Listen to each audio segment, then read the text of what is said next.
और चलिए अब बात करेंगे आपके ग्रहों की। कुंडली में मांगलिक दोष हो या कुंडली में खराब सूर्य और राहु केतु आप पर बुरा असर डाल रहे हो, तो ऐसे में आपको चंदन से जुड़ा कौन सा उपाय जरूर करना चाहिए, आइए जानते हैं। बताइए पंडित जी। देखिए, चंदन के इस्तेमाल से मंगल ग्रह की भी शांति होती है, इसमें कोई दो राय नहीं है। कुंडली में मांगलिक दोष हो तो मंगलवार को लाल चंदन का दान किया जाता है। अब केवल लाल चंदन का दान नहीं किया जाता है, उसके साथ गेहूं का आटा हो, लाल कपड़ा हो, गुड़ हो, तांबे का लोटा हो, मसूर हो, और तब उसके साथ लाल चंदन की लकड़ी दान की जाए तो सोने पे सुहागा जैसा काम करता है।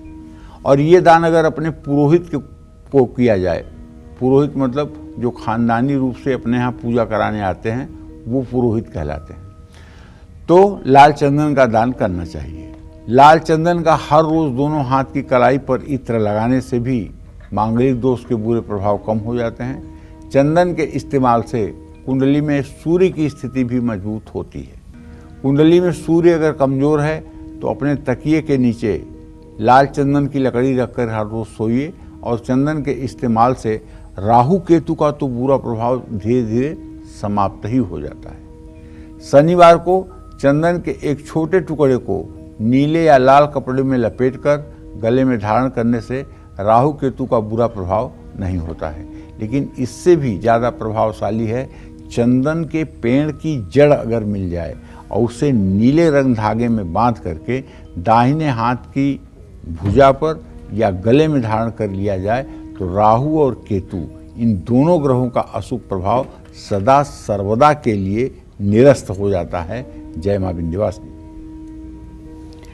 आर्थिक हानि हो रही है, बचत नहीं हो पाती है, घर में क्लेश होता है, सेहत खराब ही रहती है, तो चंदन से जुड़ा कौन सा उपाय आपको जरूर करना चाहिए, आइए जानते हैं पंडित जी से। बताइए पंडित जी। देखिए, नुकसान कब होता है? नुकसान दो प्रकार से होता है। एक तो अति आत्मविश्वास से नुकसान होता है और दूसरे अज्ञानता से नुकसान होता है। जिस विषय के बारे में आपको पूर्ण रूपेण ज्ञान नहीं है, अगर आप उस काम को करेंगे तो उसमें नुकसान की संभावना रहेगी। या ज्ञान है लेकिन ओवर कॉन्फिडेंस है कि अरे मेरे लिए बहुत छोटी बात है, और उसे आप लापरवाही से संपन्न करेंगे तब भी नुकसान की संभावना बढ़ जाएगी। या आप बहुत कमाते हैं, इसके बाद आपकी सेविंग्स नहीं हो पाती है, आपकी सारी कमाई या तो ब्याज में चली जाती है, या तो दवाइयों पे चली जाती है, या मुकदमे पे चली जाती है, या रिश्वत में चली जाती है, और इतना मेहनत करने के बावजूद भी आप कुछ नहीं कर पाते हैं।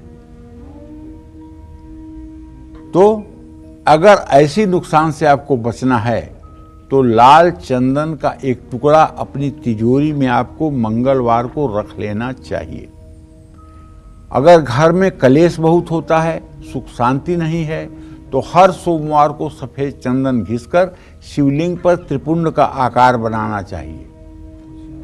सेहत अगर बहुत खराब रहती है, बीमारी का पता नहीं चल पा रहा है, तो परिवार का कोई भी पुरुष एक जनेऊ को पीले चंदन से रंग कर सोमवार को शिवलिंग पर चढ़ाए।